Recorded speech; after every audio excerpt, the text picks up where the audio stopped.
My name is Bill LePage. I'm Australian, and I first heard of Meher Baba when I was in the middle of my university course studying psychology.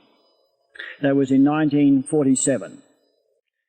I received, through my contact with the Sufi Society, the discourses of Babas. And although I knew nothing about Meher Baba, I knew nothing of such things as God-man, avatar, perfect master. I was not interested in religions. I was only interested in what life was about. I was immediately struck very deeply with the authority of his writing. It was so obvious that whoever Meher Baba was, he was one who knew what he was saying. He knew what he was, he knew every aspect of life and could answer and did not avoid answering any question that naturally arose to one's mind. So I continued to read Baba's discourses, and a little time later I met Francis Brabazon.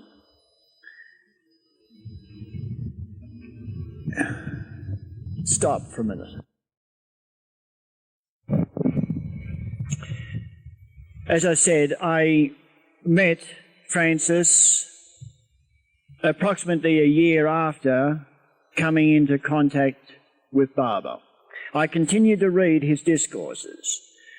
As the years passed, I became convinced that I wanted to work with Francis Brabazon. I wanted to assist him in his efforts to spread Baba's message in Australia. I felt, felt very deeply that Francis was the only one in Australia worth working with. So, when I was offered a position which meant a change to Sydney, where Francis lived, I lived in Melbourne at that time, which is in the southern part of Australia. And I was given the opportunity of moving to Sydney, and I grabbed it with both hands, provided they moved me free of cost. So first of all, I got to Sydney, where Francis lived and worked free of cost, and at the same time, for the first time in my life, I had some money which came from the sale of the house I'd built in Melbourne. The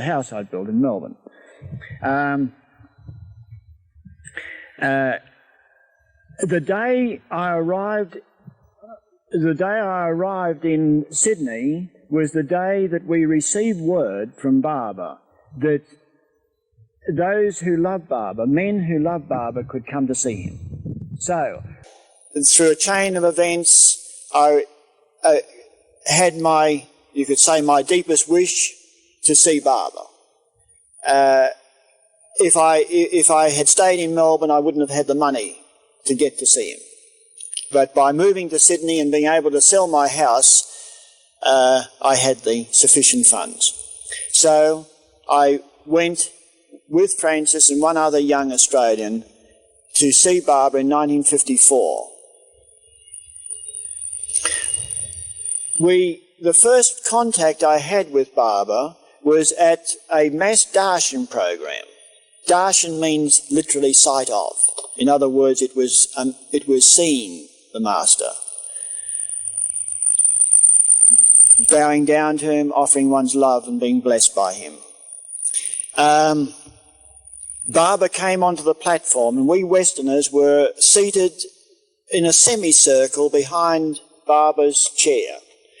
And just shortly after Baba arrived, he turned round, and I don't know about the other Westerners, but I can only tell you that in the moment he met my eyes, I experienced what you might call an electric shock.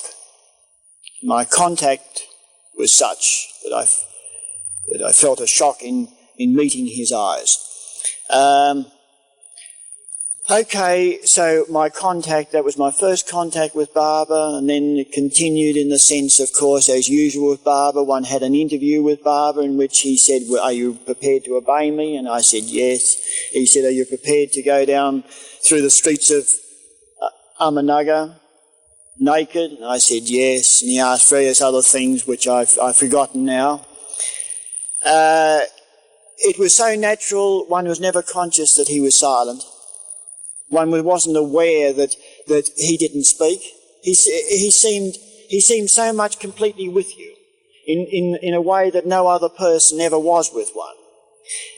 In looking at you, he saw right into you, and you knew that he knew you as no other person would know you. And yet at the same time, he was looking beyond one. One couldn't help but think he was like one certainly occupied with the universe, not concerned with that which was immediately in front of him.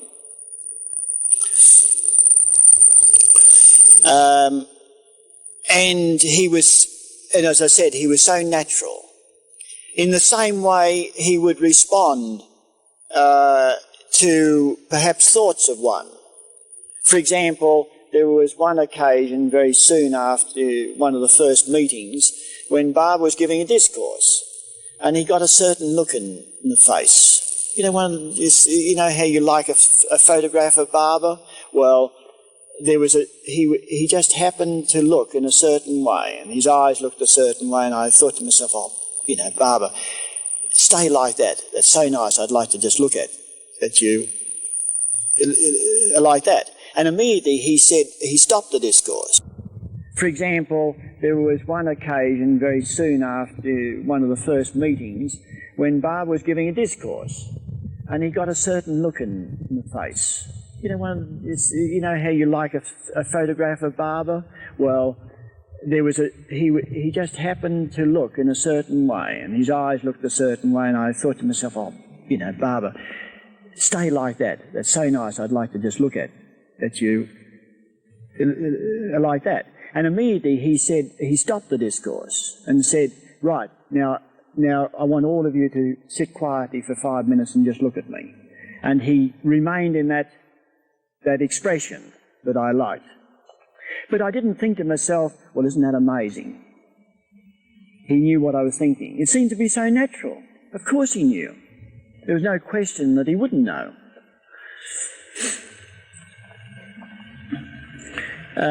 So I was there with Baba, with those other Westerners, for something, I think it was approximately 3 weeks.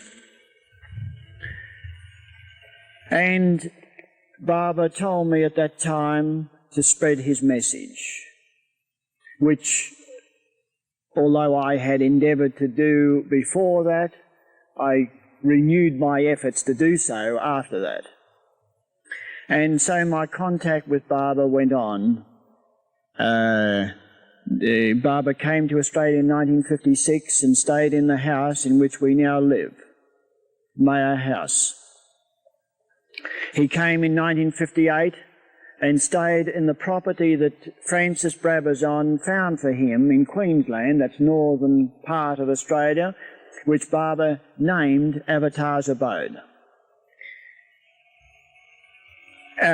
Then myself and my family, my wife and 3 children, went to see Baba at the East-West Gathering in 1962.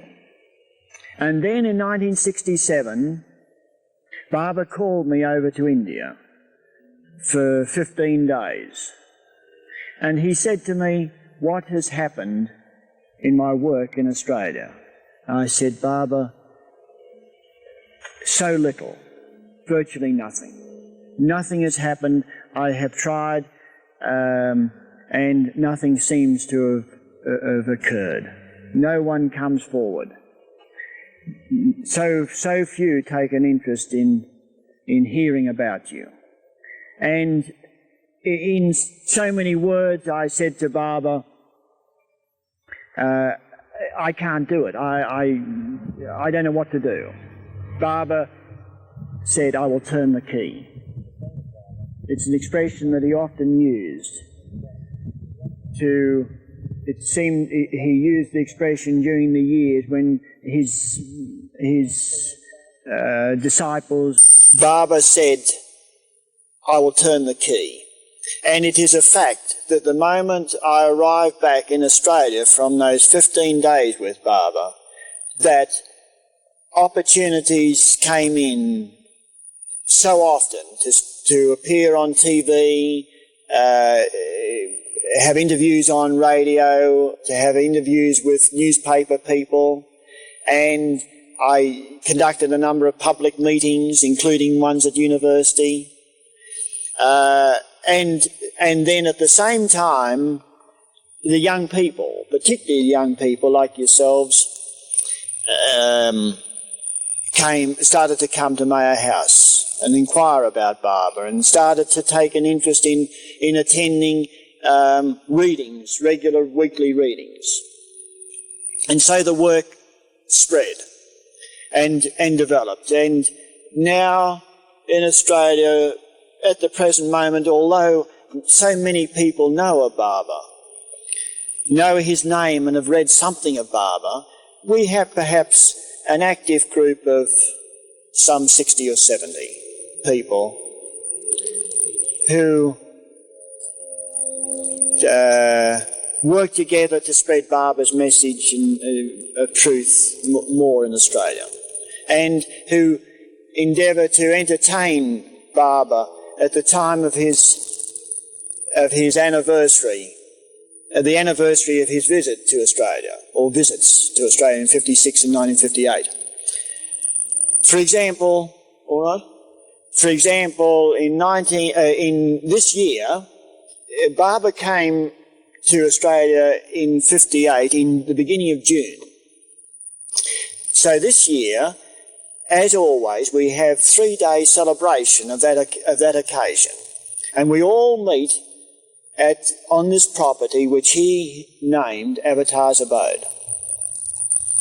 And this year, our program consisted of one evening of short plays about more about Baba's teaching and aspects of Baba in life, in general living. And then the next evening was devoted solely to plays on Baba's life. The first part of the evening was Baba's life up to 1948, and then the second half was Baba's new life.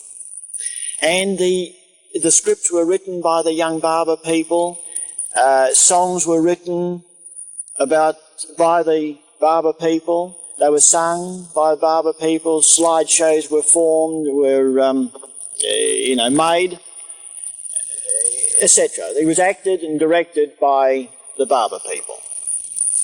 Baba people, they were sung by Baba people, slideshows were formed, were made, etc. It was acted and directed by the Baba people.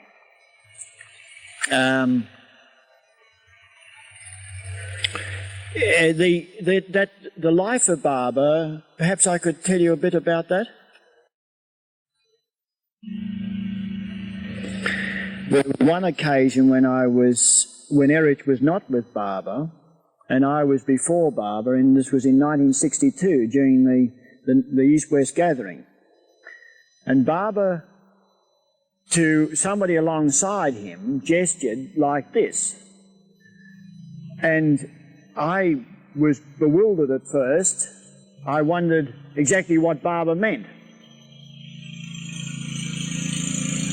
And all of a sudden I realised that he was saying, "I come from down under, from Australia." So I said to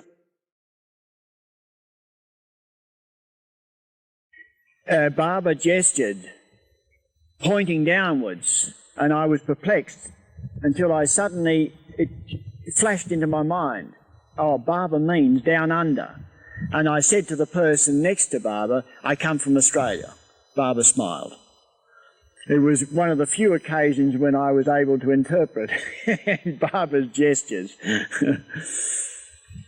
But I have, of course, during the period in '67 when I lived at Meherazad with the Mandali, I was with Baba each day, just sitting with Baba's Mandali and listening to the work sessions that occurred at that time. Baba would have letters read to him. He would have work reports read to him from this centre or that centre, queries that people would raise with him, and he would listen so patiently. At times I felt myself that they were not. How could God-man bear to listen to the particular thing? But Baba was the ocean of compassion. He'd listen, and he would obviously appreciate the love that inspired the letter or the booklet or what have you, or the activity. I myself was not impressed, but Baba was happy. So what does that matter?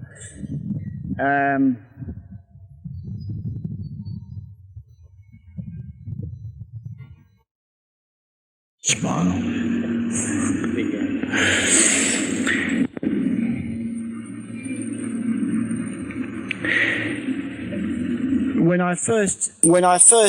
In first meeting Baba, it certainly confirmed the feeling that I had that Baba was what he stated, God in human form. I had no proof of that. I would have to be God myself to know that he is God. But I certainly believe that, and in meeting him and being with him, strengthened that conviction. He was so extraordinary in himself that one couldn't imagine him to be other than what he stated. I've had no visions of Baba. I'm not interested in such things. I try and do something that I can. Baba told me to spread his message, and I do the best I can to do that.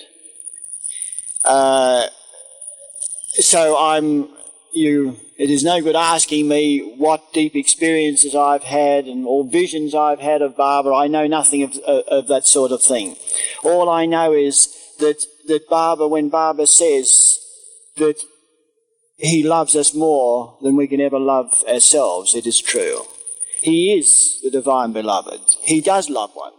And he will always be there. He will always respond. There is nothing surer than the fact that he is always with one. But one has to be with Baba. One can so easily get lost in other activities, in being absorbed with oneself and forget the divine beloved who is always there.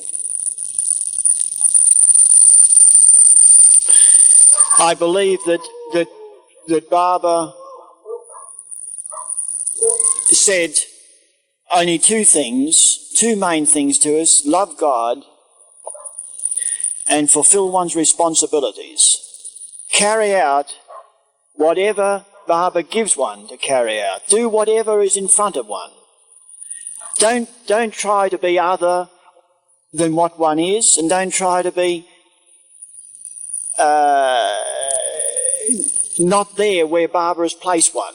Be happy with where Baba has placed one and with what Baba has given one to do. That is where Baba is, not elsewhere. He is within one and with one always.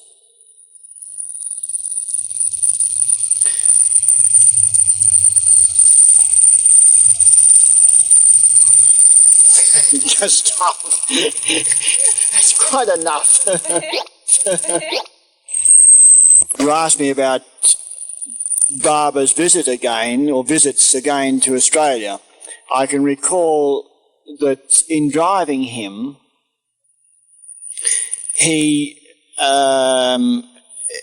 there were general conversation going on in the car. I had Baba seated alongside me, and three of the Mandali and the back seat.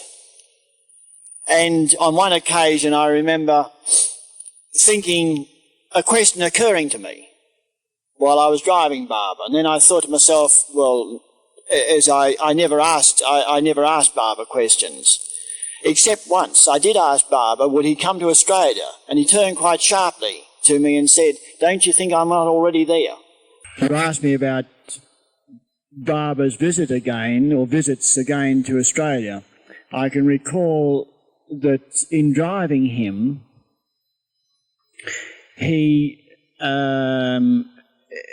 there were general conversation going on in the car. I had Barbara seated alongside me, and three of the Mandali and the back seat.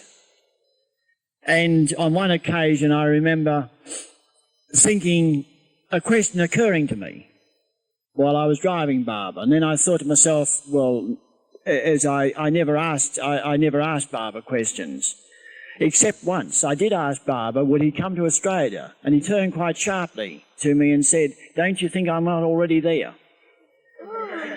So after that I decided I wouldn't ask any questions. That was my first interview I ever had with Barbara. I asked him that. And I thought of this question, and I thought to myself, well, that's all right, I'll think about that later.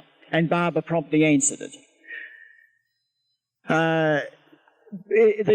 The driving was very natural. One felt very much at home. Barbara reminded me on one occasion how they used to keep the driver awake when they drove in India on the must tours. How Barbara would ask the driver, how far to the next town?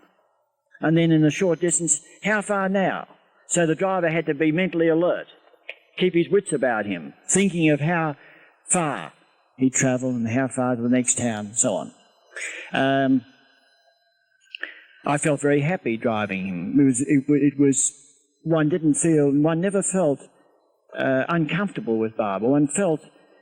One certainly felt alert as one never felt at any other time, more alert than one felt normally, but also very natural. Barbara put one at one's ease. I remember a little story, not with myself, but with two Australian women when they first met Barbara, and one was a very homely type of person, and she was accustomed to homely language, shall I say. And the first thing Barbara said to her was, as soon as she came into the room, and she was very nervous about meeting Barbara, and Barbara promptly said to her, have you had your grub this morning?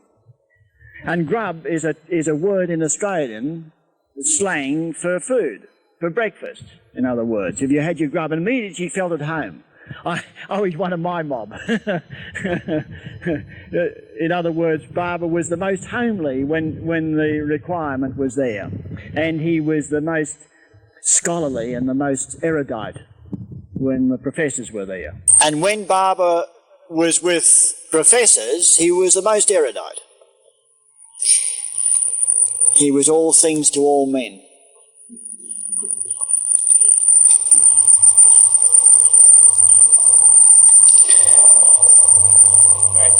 I'm sorry, I don't know what else to say now. I've said that bit.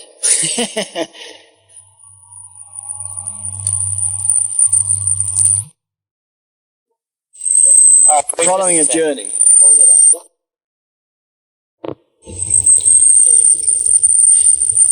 Begin. Francis did a journey with Barbara in the Andhra district of India. And he then wrote a poem called Journey with God. And later, Barbara referred to that book, saying, you wrote a book, Journey with God. Now write a book, Stay with God. And that's how Stay with God was the beginning. Barbara said, this book gives life to God Speaks. God Speaks is Barber's principal statement. Barber didn't write books, he just made statements. He made statements in response to people like ourselves who loved him, and although the truth is not in words, at the same time, because we're human, we would ask Barber to say something. So Barber, out of compassion, would say something. And those statements became the books that are published. Yes. I couldn't tell you, I wasn't there at the time. No, I'm sorry. Those discourses were principally given in the 1930s. And they principally came about, as far as I know, because of the Meher Baba journal, which was published, and Barber agreed to give a discourse for each journal issue. I think it was something like that.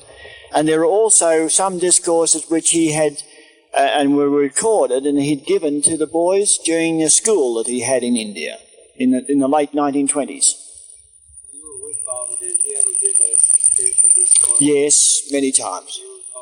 No, I'm sorry. I can't recall enough to be accurate. And I like being accurate. I don't like saying anything about Barber which may mislead anyone. He gave many discourses, very beautiful discourses, during the 1954 visit. And they were recorded. They have been recorded mainly by Charles Purdom in his account of that 1954 men's gathering. He was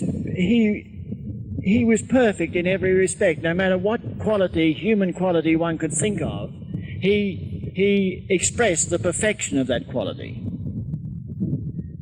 If one thought of manly qualities like courage, like steadfastness, like trustworthiness, he was the perfection of that quality.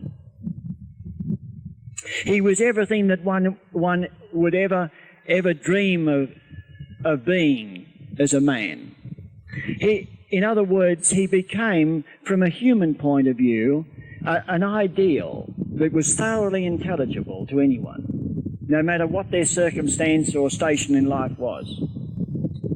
That's why I say, with the poor, he was the poorest of the poor, and with the rich, he was the richest. With the homely ones, he was most homely. He was so natural, and with the ones who were very conscious of their learning, he was the most learned. So much so that they became tongue-tied. I've heard of instances where the professors have come to Barber to sort of ask all sorts of profound questions and have just gone away in tears, unable to express a single word.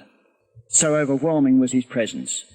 If anything else, the thing that one could say about Barber was that he was so overwhelming. There was no other being but Barber. In being with Barber, one was only conscious of him. He was so full and complete in himself. So rich and broad and deep and everything else. There was no other being that there was no one else to see in this world.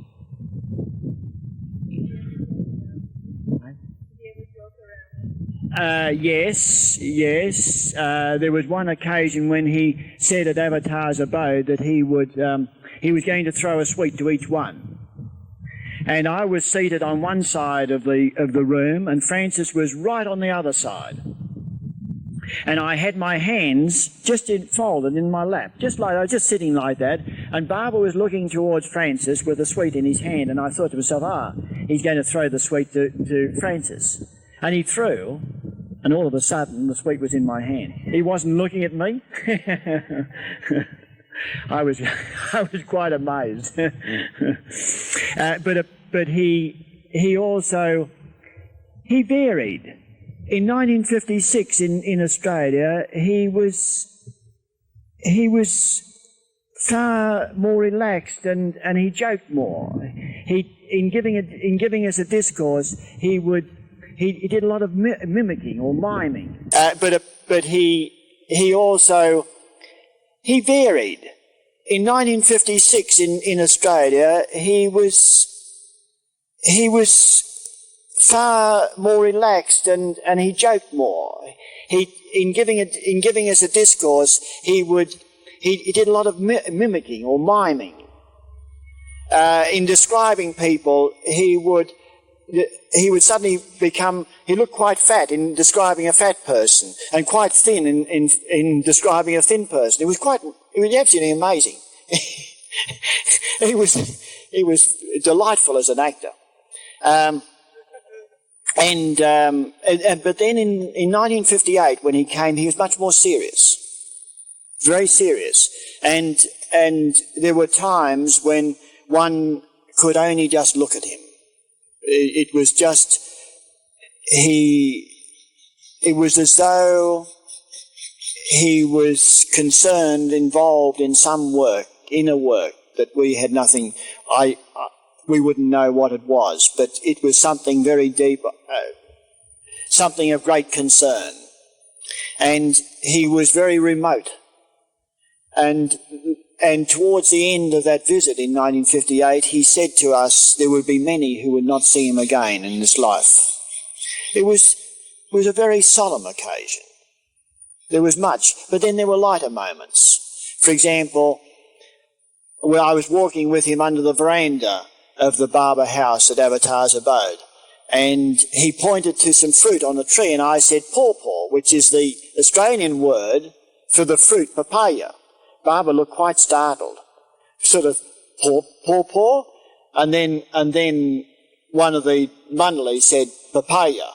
Barber was very amused at this Australian word, which is what we use for that fruit. Yes, his face constantly changed. It was as though there were 1,000 moods passing constantly across his face. He was never still. He was the most still of all beings. He was the ocean of stillness, and yet at the same time it was constantly moving. Very beautiful. The eyes constantly changed, reflected so many things. Were you ever aware of him working on a particular fault he might have or something? There were occasions he saw me eating one time. This is a little personal thing. He saw me eating and gestured, "What is wrong?" And I said I had some teeth missing at the bottom, back teeth. He promptly said,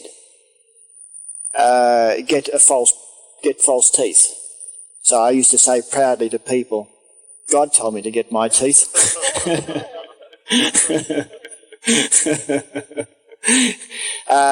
But also at the same time, what he said, and I can't remember the exact words, but the point was that I suddenly realised that I should slow down. I should take time in doing whatever I was doing, not just eating. In other words, the eating was only the excuse that he used in order to reveal something of myself and the changes that should take place. It did have quite a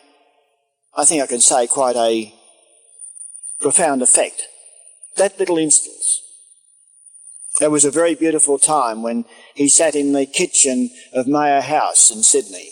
He sat, and there were about 9 of us. Francis and I cooked fish for all of us, and Barber cut off cheese from a great lump of cheese he had on the table and a piece of bread and butter, and slapped it on each plate with fish that we'd cooked. And we all sat in the kitchen and ate with him. At the same time, what he said, and I can't remember the exact word, but the point was that I suddenly realised that I should slow down. I should take time in doing whatever I was doing, not just eating. In other words, the eating was only the excuse that he used in order to reveal something of myself and the changes that should take place. It did have quite a I think I can say, quite a profound effect. That little instance. That was a very beautiful time when he sat in the kitchen of Mayer House in Sydney. He sat, and there were about 9 of us. Francis and I cooked fish for all of us, and Baba cut off cheese from a great lump of cheese he had on the table, and a piece of bread and butter, and slapped it on each plate with fish that we'd cooked. And we all sat in the kitchen and ate with him. And the sun was coming through the window. It was a very lovely moment. That's enough for the moment.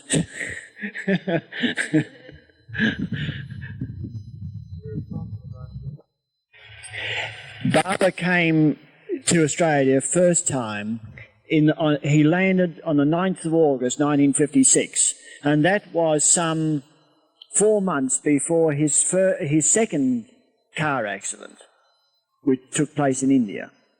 All right, that was in December 1956. So I had seen Baba walking in 1954 and also in 1956. I remember particularly, you have little personal memories, particular memories of Baba that stand out. And I remember Baba pacing up and down the part of the lounge in the airport while we were waiting for him. I think it was when he went to Melbourne. I just can't remember exactly, but I remember him walking up and down. I remember thinking, how like a caged lion or a panther or something of that sort. Most beautiful gliding movement, but so powerful. There was so much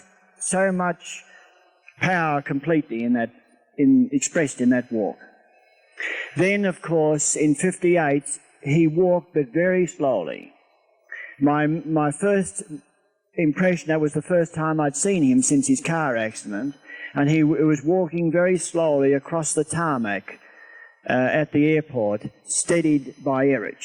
Erich was walking alongside him, and he walked very slowly. And immediately there was this deep impression of suffering.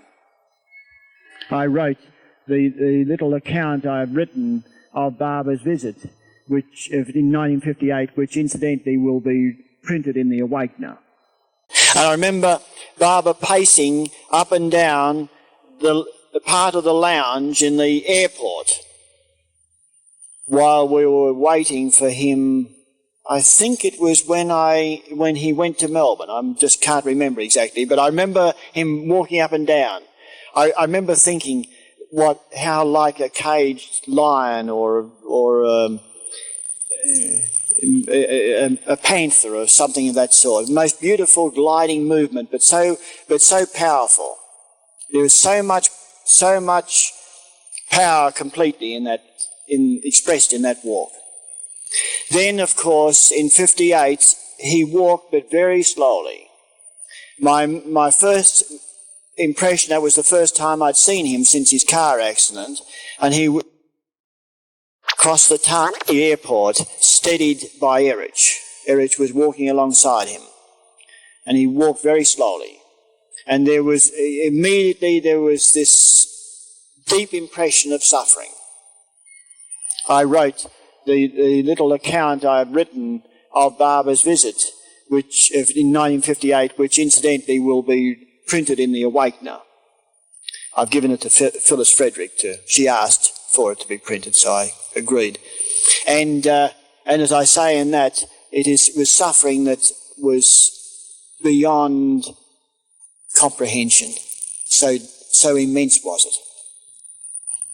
It was the impression that one gained. And then, of course, I saw him in 1962 and again in 1967. In 1967, he was walking, but very little. His walking mainly that I saw was mainly 2 or 3 times with his hand resting on Francis's arm up and down the Mandali Hall at Meherzad. The hall, the men's Mandali Hall where Baba would meet his men Mandali each day and have what I call this work session, when letters were read out to him, reports, new booklets and books and so forth were presented to him. That's all for the moment. Have you written any books on Baba? I have not written any books. I've written booklets. I've written a number of introductory booklets. I'm quite happy to do that, but I'm not a writer. No. Baba didn't tell me to write, so fortunately I didn't have to. Did Baba ever have you acting those little skits that you make a Mandali? No, there was one occasion when Karka, in 1967, Karka would be asked by Baba to name the Indian boys that were around the ashram, and Karka who had speech difficulty, would give an impossible name. I wouldn't know what language, and Baba used to be very amused by this response of Karka's, and then he would have me repeat what Karka had said. So that was even more amusing, because I was even more hopeless. No, there was one occasion when Karka, in 1967, Karka would be asked by Baba to name the Indian boys that were around the ashram, and Karka who had speech difficulty, would give an impossible name. I wouldn't know what language, and Baba used to be very amused by this response of Karka's, and then he would have me repeat what Karka had said. So that was even more amusing, because I was even more hopeless.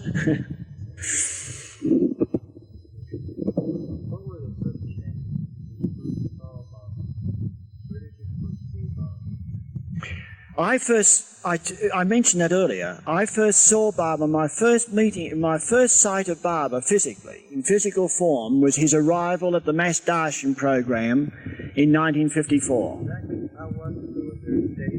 There was a stage, and Baba was seated on the stage, and he glanced round and certainly met my eyes.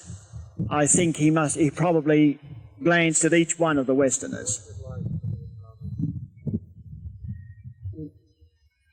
As I mentioned earlier, I can only describe it as similar to what I would imagine electric shock was.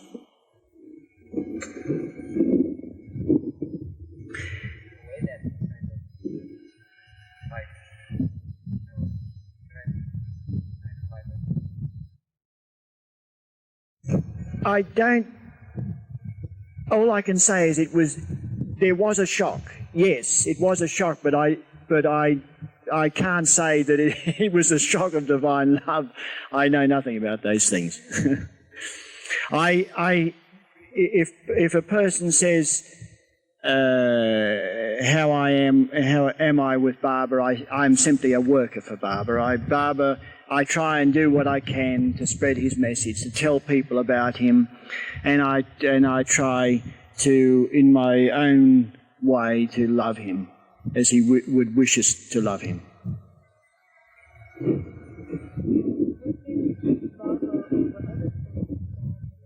Oh, there's no such question. No question. How could one choose anyone else but Baba? No, it's all right. I'm sorry, it's a question.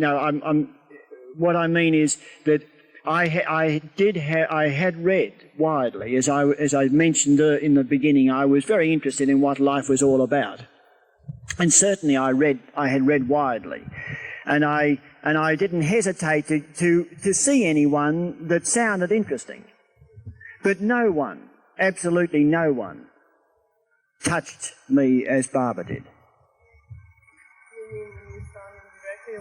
No, in reading his discourses and then in meeting him. In other words, there was no question that in reading him, he was one who really knew what it was about. He wasn't fumbling. He wasn't pretending. He wasn't saying,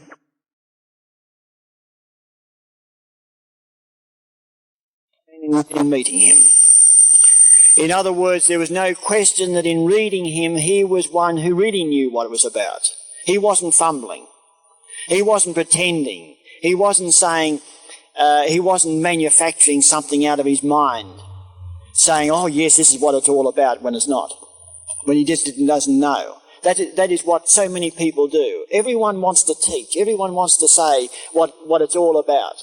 But no one's prepared to get down to tin tacks and experience it. Become that and then speak.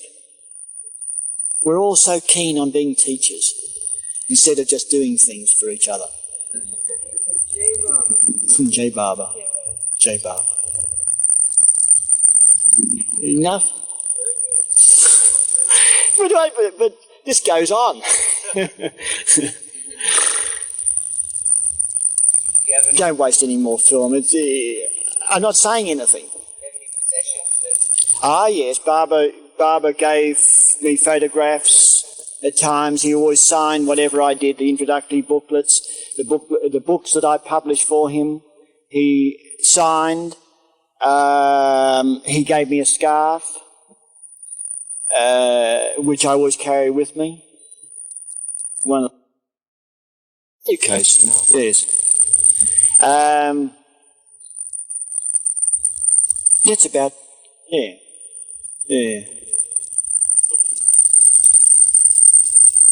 But those things, of course, one treasures those things, but in the main, it is one's inner meeting with Baba. Just in the same way, people have often said, "What was it like to meet Baba?" And I say, it is the same as you meeting Baba. What's the difference? You meet Baba in your own hearts. That's where Baba is. And that's the same for myself. There's no difference. You loved meeting Baba, so did I. I was with the cameraman. We did take, as you know, a very short film of Baba coming to Australia for the first time in 1956. I was with the cameraman stationed above the tarmac on the first floor level, above the tarmac, and we had the camera on Baba as he walked from the plane.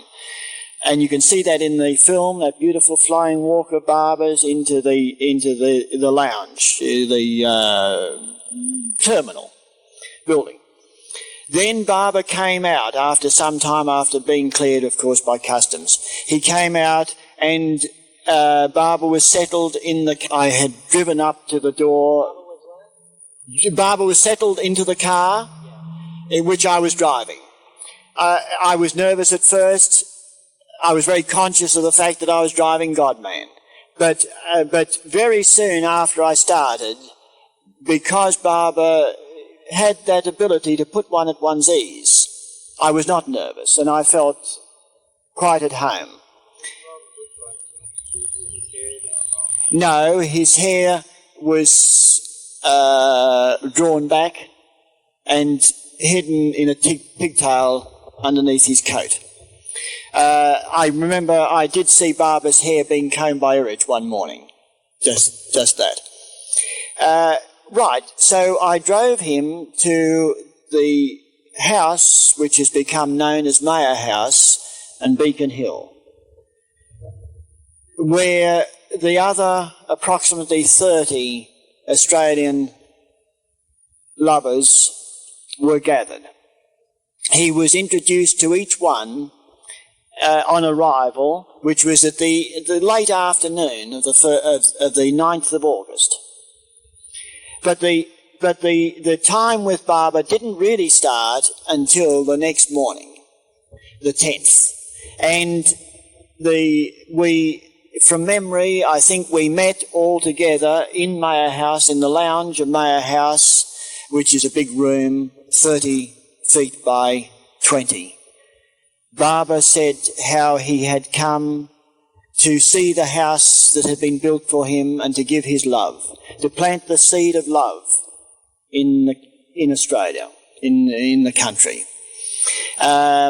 He then gave, after a short time, he then gave interviews, and he would give and it was mainly with families, so that Joan, my wife, and I were together, and the 3 children.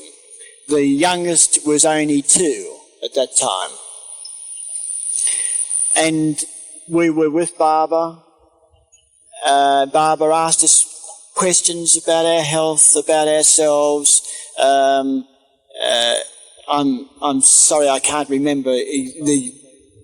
And Barbara played with the children, and the children loved it. Is very much. That was very, very much so. There weren't very many of us, and very many children. But he seemed to. I know he played with our children. Then there another occasion. There weren't very many of us, and very many children. But he seemed to. I know he played with our children.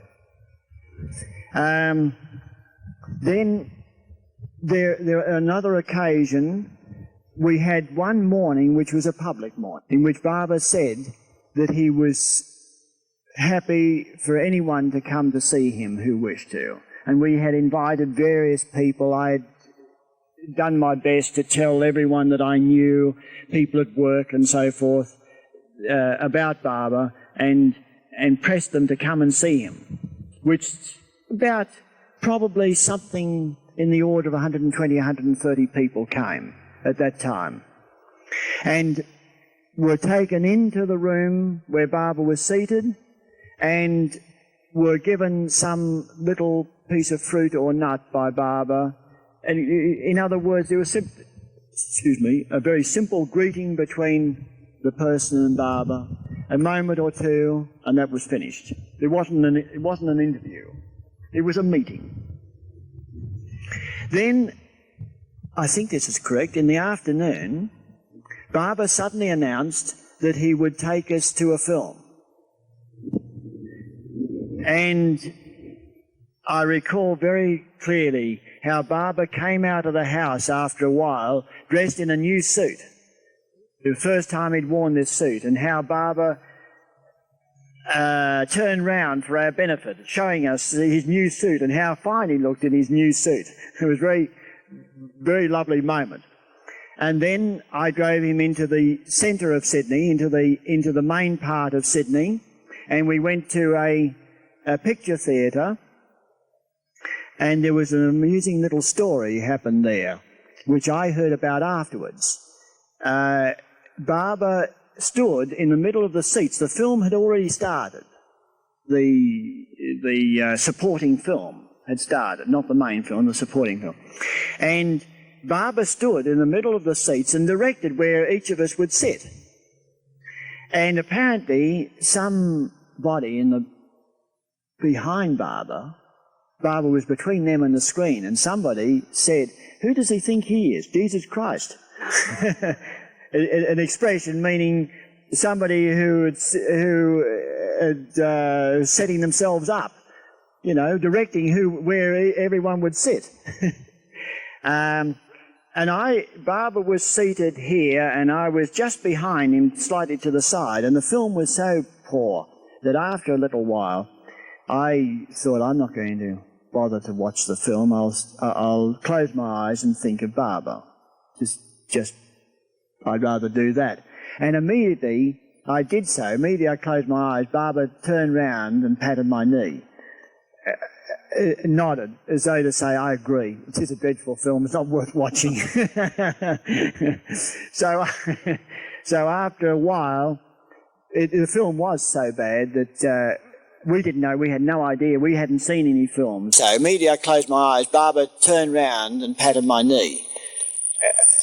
Nodded, as though to say, I agree. It is a dreadful film. It's not worth watching. So after a while, the film was so bad that we didn't know. We had no idea. We hadn't seen any films. We were not in the habit of going to films, and anyway, we were too busy preparing for Barbara's visit to worry about the films, and we just simply. Barbara just got up and left after a short time. And then I drove him through some of the main streets of Sydney, the shopping centre, and then home. And I drove him a different way. Where I went one way and I came back another way in a bit of a circle so that he saw more of Sydney.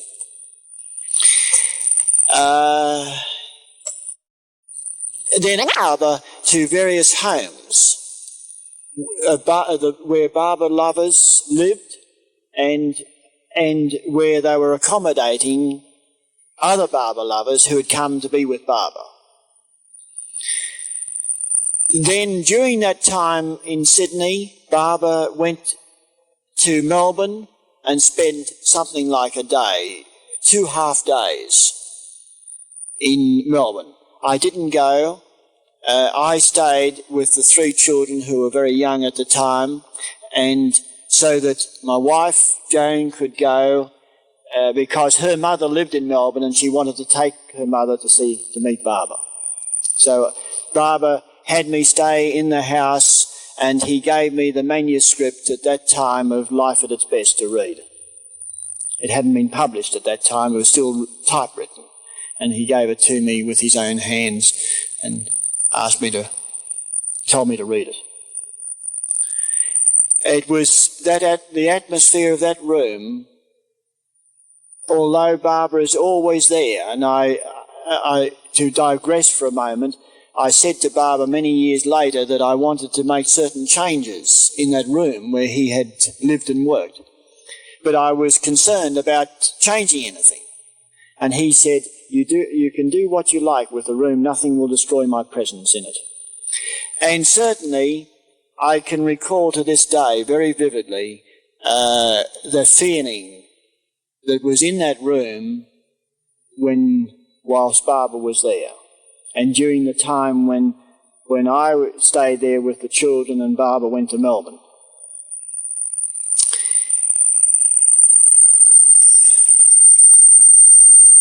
Thank you. Do you know if it's true that someone told me that Baba walked out of the Ten Commandments? Yes, Baba saw only the first part, which from my own point of view, I sort of can understand that because the first part was very moving. I felt it was. I liked it myself. I didn't like the second part nearly as much. But that story that the comment that Baba made was very beautiful in that it was reported in the family letter. Have you read that? Where the old Pharaoh dies, and in dying says the name of Moses, which he had banned, which he had said must never be said again in the kingdom. And with his own breath, with his dying breath, he broke his own commandment and said the name of God, and of course went to God. And Baba said how that was fact. That's what happened. Very, very, very fine, very touching scene. That very moving. Well, you talked about that was the first visit of Baba to Baba was brought. Francis went to Sydney to meet Baba on his arrival in 1958. Then another Baba lover, John Bruford, and myself drove to Brisbane, at 70 miles south of Avatar's abode, to collect Baba in 2 cars, Baba and the Mandali. And we stayed overnight in Brisbane. I had previously scouted through the hotels and established what I thought was the best hotel for Baba. And that's where we took him after meeting him at the airport. All right?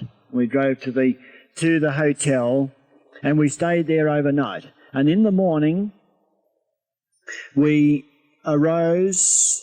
I had an early morning session with Baba. Baba called me in and spoke about certain aspects of the work. And then later in the morning, probably about 9 o'clock, 9:30, we set off for Avatar's abode in 2 cars. John Bruford driving Baba in a new car that he had purchased especially for that purpose. We arrived at Avatar's abode and Baba greeted all the Australians, about 50 Australian lovers who had gathered to see Baba. Then we we gathered together in a meeting hall. We called it a meeting hall. We ran out of, as it were, time and money to complete the meeting hall, so that it was only partially covered in on the sides with hessian. And as it happened, although it was Queensland and it's a semi-tropical climate, it was in the middle of winter at the time, and it wasn't as warm as we hoped. And Barbara felt the cold in that meeting hall, and we only had the one meeting there. And afterwards, we moved across into the main house, which we had built for Barbara, which contains a room built within the house, so that one day it can be taken out whole. So that Barbara, when we're all gathered before Barbara, and Barbara would be seated on a chair just at the doorway of his room, and we would be in the main part of the house, seated on forms in front of him, or seated on the floor. And there, Barbara, over those days, Barbara gave us certain discourses which he had previously given here in America during his visit just before coming to Australia. We also again had individual interviews with Barbara. Again, there was the time that I remember most vividly was a period, some 2-hour session that Francis and I had with Barbara and the Mandali and us too, about work in Australia and about Avatar's abode. And that's the sort of session that I remember so vividly of Barbara. It's the work sessions that I associate so much with certain particular meetings with Barbara. What happened during those sessions? Barbara would ask questions of what was happening in Australia, would listen to suggestions, agree. For example, it came up with regard to the formation of a trust, the ownership of Avatar's abode. And although Barbara agreed, it was also obvious that it wasn't the time and nothing came of it. Although Barbara, indicated, yes, all right, do that. And yet one felt that it wasn't definite, and it was proved so because it never came about. It is only this year that I have formed a trust.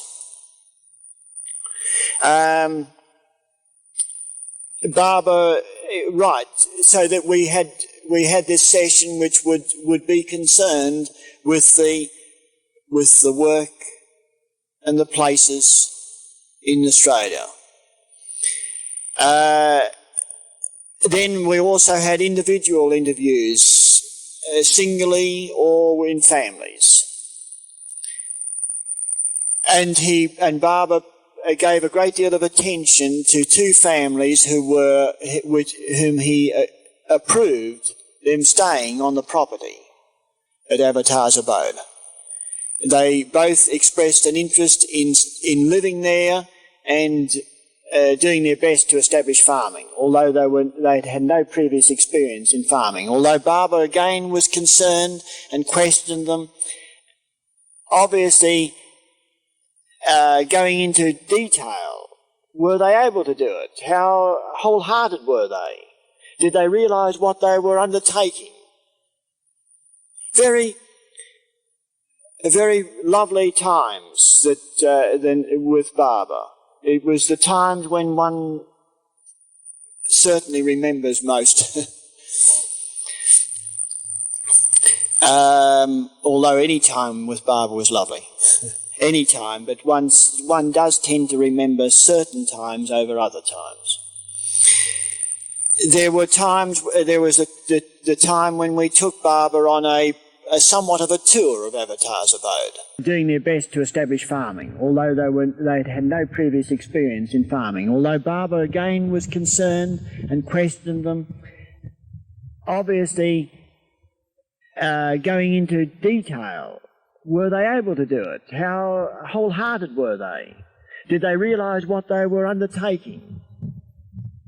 Very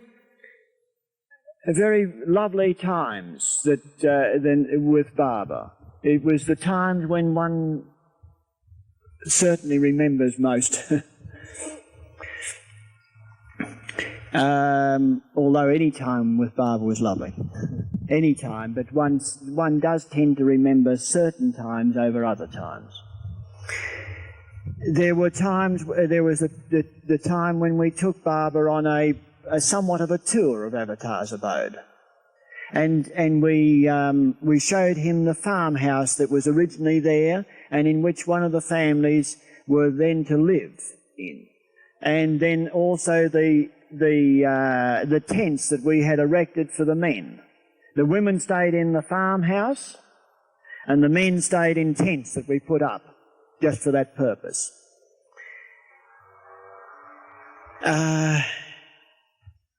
Baba kept all the men and women separate? Well, yes, of course that would naturally be so. The women all stayed together in one house, and the men all stayed in these tents, these three big army tents which we had purchased and erected, especially for that at that time. No, Baba. This was after Baba's second accident, and only in the minor sense of walking through the house with him, walking around the tent site. Otherwise, he was taken in the car to those particular sites. He walked up and down. He seemed very happy. He spoke much about the future of Avatar's abode, which he confirmed again in '67, which he confirmed in so many messages he sent subsequently. He said how it would become a great spiritual centre, how it would become a great place of pilgrimage, how many people would come. He didn't say how many, I mean in the sense that many people would come. He obviously was very happy there. I remember one occasion when he walked under the veranda to the edge of the house where one can see the ocean. One sees quite an expanse of ocean. And Baba had his hand on Francis's shoulder. And then he played with Francis's ear, like this, twigged it playfully, and said how well Francis had chosen that property, how beautiful it was. One can see the ocean. One sees quite an expanse of ocean. And Baba had his hand on Francis's shoulder, and then he played with Francis's ear, like this, twigged it playfully, and said how well Francis had chosen that property, how beautiful it was. Baba always keep the men and the women separated? I'm sorry. Sorry, you'll have to...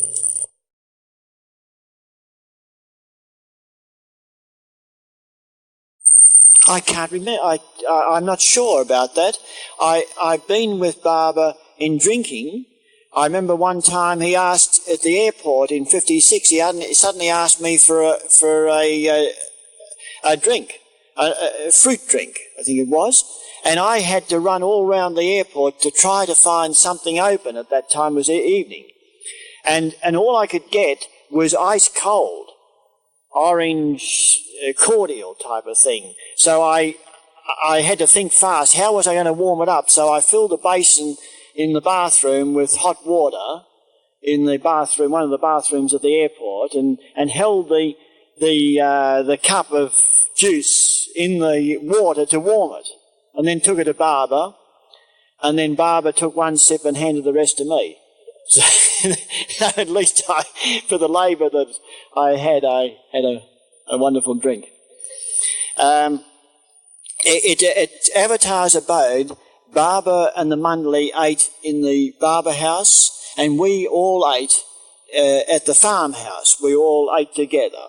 The women cooked for Baba, cooked meals, and would be taken up to Baba. And so often Baba would only have a little bit of the food, say how fine it was, but then send the rest back to be shared amongst us. No, not that time. No, Baba didn't play any games. He played games with the, as I said, with the children in '56. Marbles, ball games, sleight of hand, and the kids loved it. They loved being with Baba. I don't know of any child that doesn't respond or didn't respond so completely and wholeheartedly and immediately with Baba. But not in '56. He was more serious.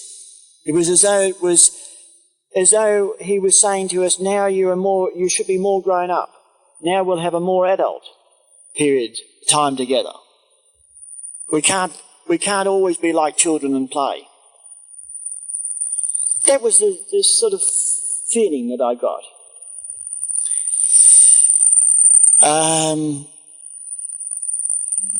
What else can I say of 1958? Yes, that's right. We left again. I was with Baba. We went back to Brisbane. We stayed again overnight. In the morning, we departed for Sydney. We returned all together to Sydney in the plane. And again, he came to Meher House.